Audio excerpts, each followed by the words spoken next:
All right, let's start with the Dallas Cowboys, Howie. First time they've been 3-0 ever under Jason Garrett. But this offense looks a little bit different than we've seen in the past years under Jason Garrett. Yeah, I think as Dak pointed out in his interview that I think there's more weapons. And as you saw in the first half, it wasn't a struggle in the first half, but it wasn't a big half for their offense or for Dak. And, you know, he was solid, kept the chains moving. But then what they relied on was they said, you know what? We're just going to pound people what might be the best offensive line in football. Our two running backs, Pollard and Elliott, gained over 228 yards on the ground. That sets everything up. It rests your defense. It sets up your play-action pass. It opens the field up for your secondary. It's a great formula for success. So even on a slow day, they can look really good. Yeah, they got they got a lot of weapons, and you know, if they can put it all together by the end of the season to go with that defense, the way it's playing, it's going to be awesome. But looking at the Eagles, if we're going to jump to that right now, let's go. Looking at them, when you saw that 7 drop passes, 7 drop passes. At the end of the game, there were 2 drop passes on a drive that could have won the game. This goes on everybody. When you do this, especially with the injuries that they have in Philly, it is not a good thing, obviously. Carson Wentz is playing his butt off, but you got to help him out. I mean, give him some surround him with something that can work for you, because when you drop the ball like this, that's devastating. And the Philadelphia Eagles, they're in a bad place right now until they get those guys back that can, Alshon Jeffrey and Deshaun Jackson. When those guys get back, then maybe they can start catching some balls. But those guys are used to those big situations, big pressure games. These guys were coming in, you're back up for a reason. Right. I mean, nothing to play until you get that experience to become that starter. And they're getting experience playing in these games. But before you move on, though, I want to ask,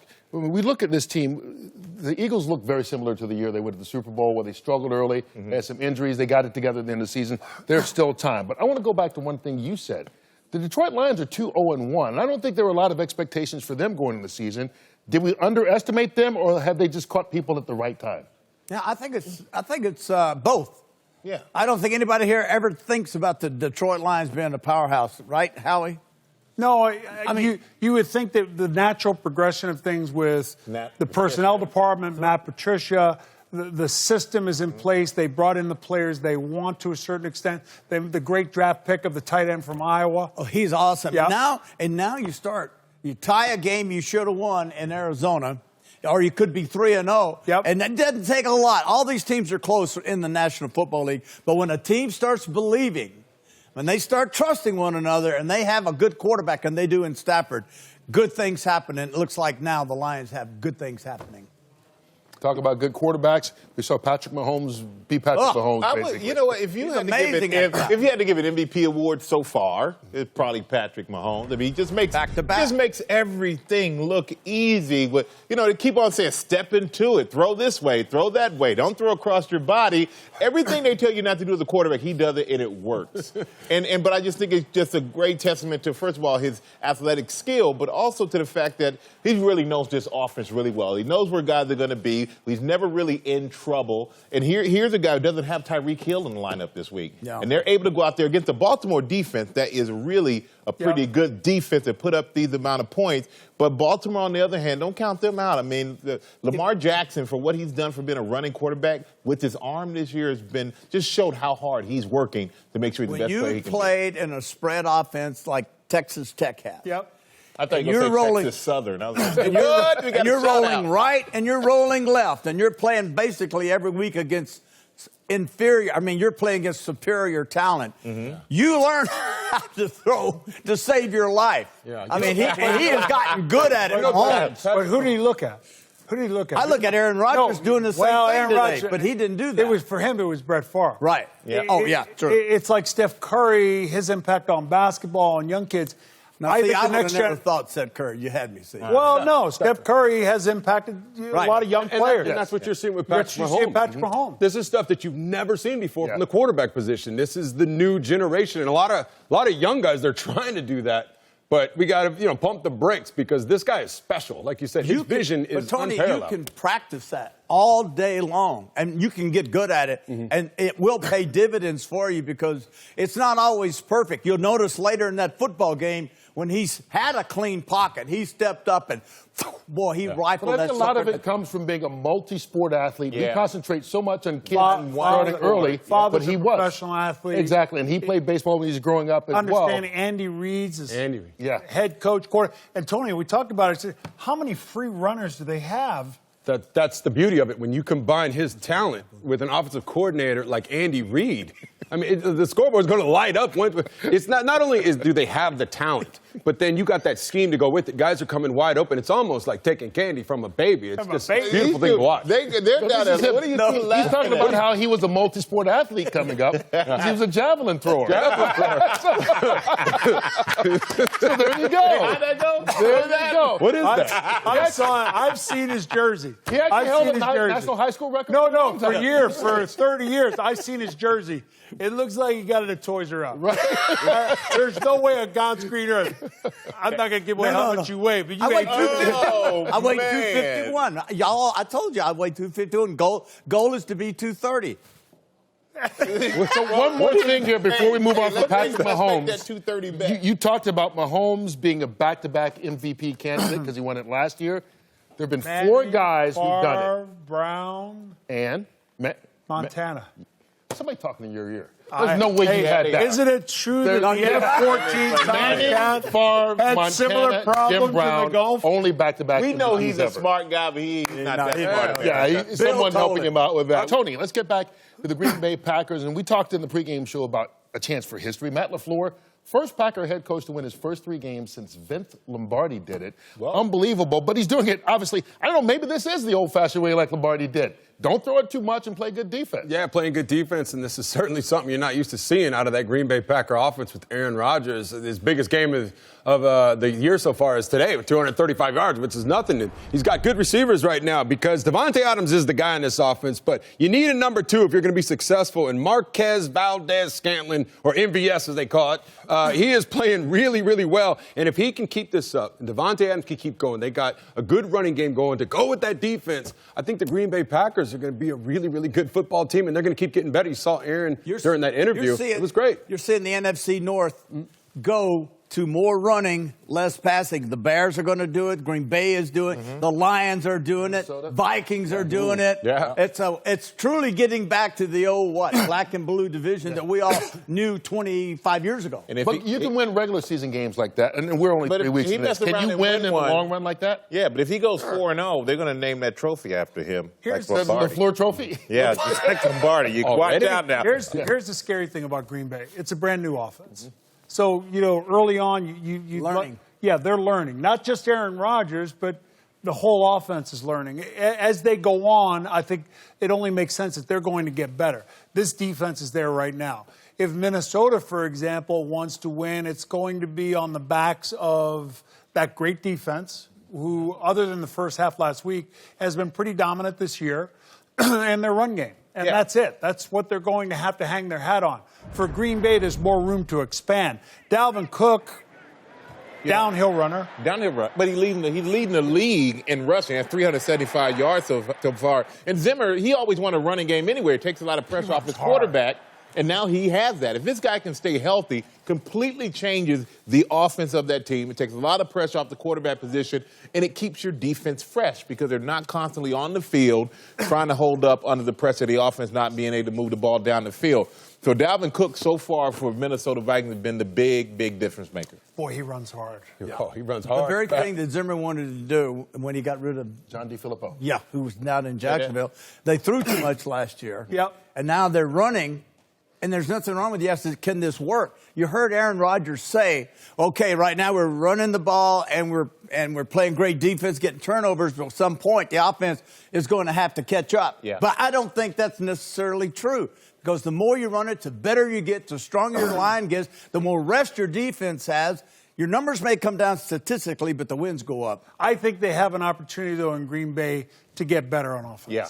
And that's wide open. In Minnesota, it's defense. And it's going to be defense. It's going to be run game. Minnesota's defense, getting off the bus, they look good. I mean, at every level. They're dominant. They have talented players. They've drafted well. They've signed good free agents. This is a good football team. There's a lot of pressure on this defense when you're talking about carrying the football team with defense, run game. You're going to win a lot of games, 16-14, 18-16. It's a tough task. You've got to be perfect every week. Last week, Green Bay jumped on them in the first half early, got up, and then they shut Green Bay down the second half entirely. And then Kirk Cousins makes the mistake, which is inexcusable. The double coverage in the end zone. It just can't. There's more pressure on a quarterback when he doesn't throw a lot of passes. Listen, I know. That's a good point. I ran this offense. That's I know a good what point. it's like to throw 19 passes a game. There's more pressure on you because you, Make everyone quite count. honestly, most of these teams nowadays throw 19 going into the second quarter. Hey, particularly when your head coach says, how many times would you like to throw it? Well, I'd like to run it 99% of the time. Yeah, well, for a guy like Zimmer, a punt is a win for him, right? Because of the defense. But at the same time, coming from an offensive player, if coming into this season, you got Adam Thielen and Stephon Diggs, who are arguably the best duo receiving tandem in the league, and you got Rudolph at tight end. You got to want to throw the ball. And the reason I'm saying this is because some of those guys, we have egos too. We want to catch the ball. We want to get involved. And I think Kirk Cousins is a better quarterback than what he's playing right now, what he started off. If they can find that balance, is what I'm saying. You have to then find that it could be a good thing. But But they could be even better. They have their balance. I think today they found their balance. 20 to 25 passes is a lot if you want to control the clock, play defense. Here's what happens. Here's they what have happens, that though. balance. What happens like last week? Green Bay You get just down. jumps on you. Right. Okay. And you're down 21-0. 21-0, a minute. And the quarterback has to throw. And Yep. it takes the run game out of the equation. It makes your defense all the more vulnerable because they cannot lose a series. And it's difficult, and it's a challenge. And last week, he didn't stand up to it. Before we go to break, I want to ask about one more team, the Atlanta Falcons. And I'll ask you, Tony. Look, they lost 27-24. That game was not that close. How much pressure? You look at Dan Quinn, he fires all three coordinators in the offseason, takes over the defense. This team is up one week, down the next. How much pressure is he and Matt Ryan going to start to feel now as we go on through the season if they keep going up and down like this? Well, it's certainly not good, and it could be a long season. Watching them play, it's kind of been that same story. The Atlanta Falcons, this goes back not just this year, it goes back to last year, even the previous year before that, where it is that up and down. Even in the Super Bowl, where it was 28-3, it's up and down. And I don't know, I get so frustrated by watching him. Obviously, I'm rooting for him.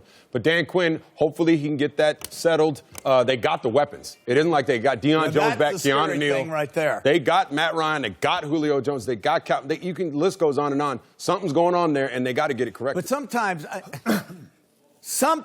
want someone finally to say, sometimes coordinators do not have a good game plan. It's always, well, the quarterbacks weren't good or they couldn't get over. Sometimes these coordinators do a bad job of coordinating. And Atlanta, there's no reason. They ought to get, as Howie likes to say, they ought to get off the bus scoring 30. Yeah. Just They look getting good off the getting bus. off the bus, yeah. But I don't know what's happened but to here's them. the deal. Here's the sad part of it, Tony. That division's wide open now. Yeah. You know, with the injury to Drew Brees, Carolina. Cam Newton, Tampa Bay's finding its way, new head coach, what's going on there, you're not sure. The door is open. Yeah. But Take this is it. a team, like you said, I think consistency has just been their issue for years in firing the coordinators.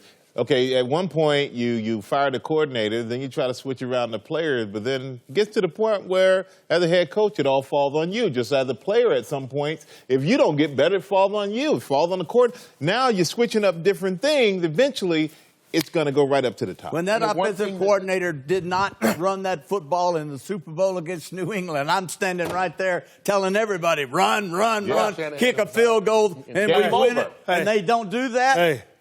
Hey, the one thing that has been consistent for them, unfortunately, the last two seasons, injuries. It derailed their season last year. Today, they lost Keanu Neal, who is their stud safety. Last year, ACL did him for the year. Now he's torn his Achilles, so obviously he won't be back this season at all. So it's an uphill battle for the Atlanta Falcons. They try and dig out of a hole to start the season. We hope yet again. he's quick. He's such a good full player. recovery. But Yeah, he just player, hasn't been able to stay healthy so far. Before we get out of here, some final thoughts. Let's start with you, Tony. I think of everything that I saw today, I'm really excited to see where the Green Bay Packer offense is going to go. To go along with that defense, now they got a little bit of a running game. It's only going to get better as they get on the same page. And Aaron Rodgers, we know what he's capable of doing. This could get scary in the long run. Well, I tell you what, Thursday night we're going to find out a lot about them. You know, when we do our broadcast. But also for me, looking at the Cowboys, I heard Jason Garrett in that piece going, we played the way we're capable of playing. Once you realize you couldn't come out and just roll over this team because they're Miami Dolphins, you thought you were going to be able to do that. For me, for the Cowboys, it's going to be about consistency. When you have a team that you know you could beat, you're supposed to beat them in the fashion that you're supposed to. The game never should have been close with this Miami Dolphins team, but this is definitely a powerful Cowboys team. Can Philadelphia overcome all of these injuries and mount the kind of charge they did a couple of years when they went to the Super Bowl and overcame a real slew of injuries? Hard to do.